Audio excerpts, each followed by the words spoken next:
¿Quién fue Francisco José de Caldas?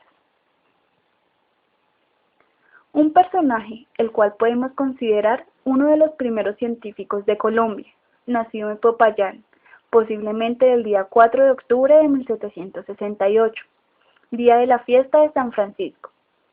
Hijo de José Caldas y Vicenta Tenorio, nació bajo un régimen de dominación española de casi 3 siglos.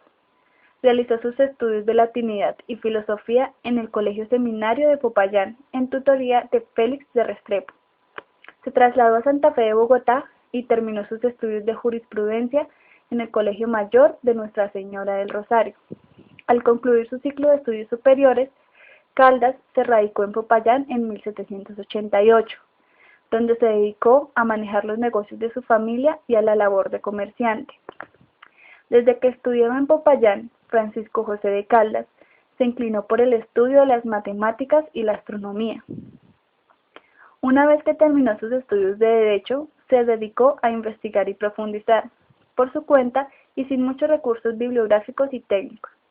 En las ciencias de su predilección, Caldas aprovechó sus actividades económicas centradas en la región aledaña a Popayán y en el Ecuador, para determinar la latitud, la longitud y la altitud, haciendo esto gracias a varios instrumentos de medición adquiridos como barómetros, termómetros y otros construidos por él mismo, como gnomon, el cual se podían medir los movimientos del Sol, un cuadrante que servía para diversas observaciones astronómicas, un cronómetro elemental y un telescopio.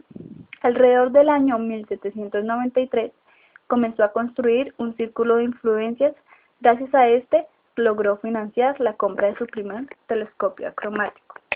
Debido a las dificultades que tenía para continuar sus estudios de astronomía, pues no contaba con un equipo lo suficientemente completo y quizás influenciado por el socio comercial de José Celestino Mutis, José Ignacio de Pombo, de quien era amigo, decidió emprender el estudio de la botánica, legando Mutis en 1770 al nuevo reino de Granada como médico del virrey Pedro Mesías de la Cerda.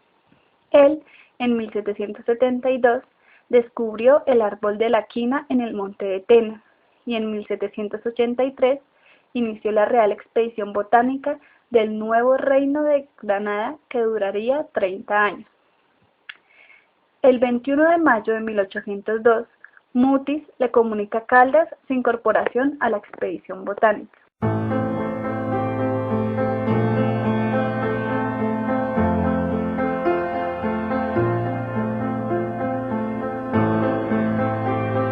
Consciente de los vacíos e inconsistencias de su formación científica, consideró que acompañando a Humboldt y a Bonpland en un viaje que pensaban hacer por América, muchos de los tales huecos podrían ser tapados, por lo que pidió a Mutis y a Pombo que intercedieran ante Humboldt.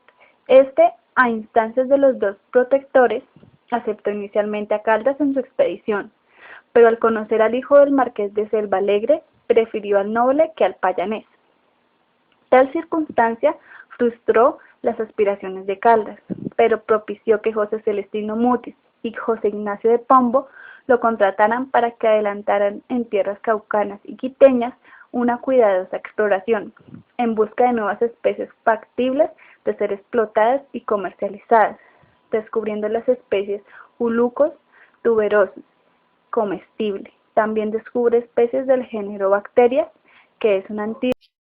A fines de 1805, Caldas fue vinculado como astrónomo a la Real Expedición Botánica, con residencia en Santa Fe de Bogotá, y fue encargado por Mutis del recién construido Observatorio Astronómico.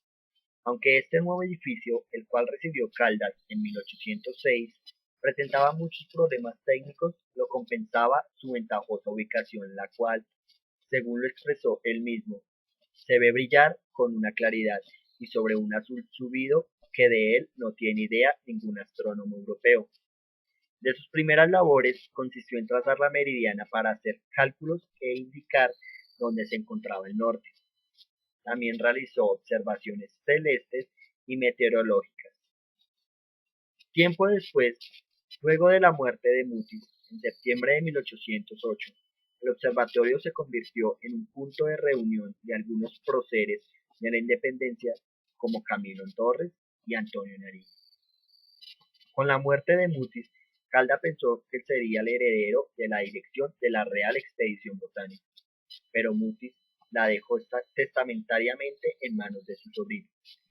Caldas fue ratificado como director del observatorio y asociado a la continuación de la flora de Bogotá. Asimismo, se le encargó la cátedra de matemáticas elementales. De esta manera, Caldas continuó con algunas dificultades económicas su actividad científica, pues la Casa Botánica ya no era lo mismo que en vida de Mutis. Con el grito de independencia, el 20 de julio de 1810, la vida del sabio Caldas cambió, aunque su participación en los hechos no fue ni mucho menos definitiva, y su posición frente a las distintas alternativas del gobierno fue más bien conservadora. Caldas abogó por la conformación de una junta local. Trató de defender el proyecto de la expedición botánica, pero el instituto fue cerrado a fines de 1810, y aunque se intentó reabrirlo durante la presidencia de Jorge Tadeo Lozano, la idea no prosperó. En 1811, luego de que Antonio Nariño asumiera la presidencia de la Nueva Granada, Caldas fue nombrado capitán del recién formado Cuerpo de Ingenieros, donde trabajó con el teniente José María Gutiérrez y el alférez Luciano de Luar. Un tiempo después, el 12 de mayo de 1812, firmó el acta que desconoció la autoridad de su antiguo amigo y protector, el precursor Nariño. El 6 de octubre del mismo año fue nombrado miembro de la Comisión Militar con grado de teniente coronel. En 1813 participó en la rebelión armada contra el presidente Nariño, y al ser derrotada la facción rebelde, Caldas, temiendo represalias, se marchó a Antioquia, donde fue acogido por el gobernador Juan del Corral. En Antioquia fue nombrado director de fábricas e ingeniero general. Adelantó entre 1813 y 1814 las fortificaciones del río Cauca, las instalaciones de una fábrica de fusiles y pólvora, montó unas máquinas para acuñar monedas y fundó el primer curso de estudios de la Academia de Ingenieros en Medellín, por lo que se le considera el padre de la ingeniería nacional. En 1815 fue llamado por el entonces presidente Camilo Torres y Tenorio, su primo, para hacerse cargo de la fundación de una escuela militar, continuar el atlas de la Nueva Granada, levantar puentes en las llanuras inmediatas a la capital y montar en ellas baterías y postes. A fines de ese año fue enviado por el presidente José Fernández Madrid a presentar sus servicios en el Ejército del Norte y a fortificar los caminos de Guanacas y de Quindío. El Pozo del Lobo. Este fue uno de los principales fuertes y se destacó por la manera tosca en la cual se elaboró, ya que alrededor de este fuerte se ubicaban estacas. Ante el incontenible avance español, Caldas huyó al sur, fue apresado en la batalla de la Cuchilla del Tambo y puesto a órdenes del vencedor, el virrey Juan Samantha. El 22 de octubre de 1816, y ya en Santa Fe, fue sentenciado a muerte por un consejo de guerra bajo el cargo de traición al rey, como ingeniero general de ejército rebelde, y confinado en el Colegio Mayor de Nuestra Señora del Rosario, para ser fusilado junto a Francisco Antonio Ulloa, José Miguel Montalvo y Miguel Buch.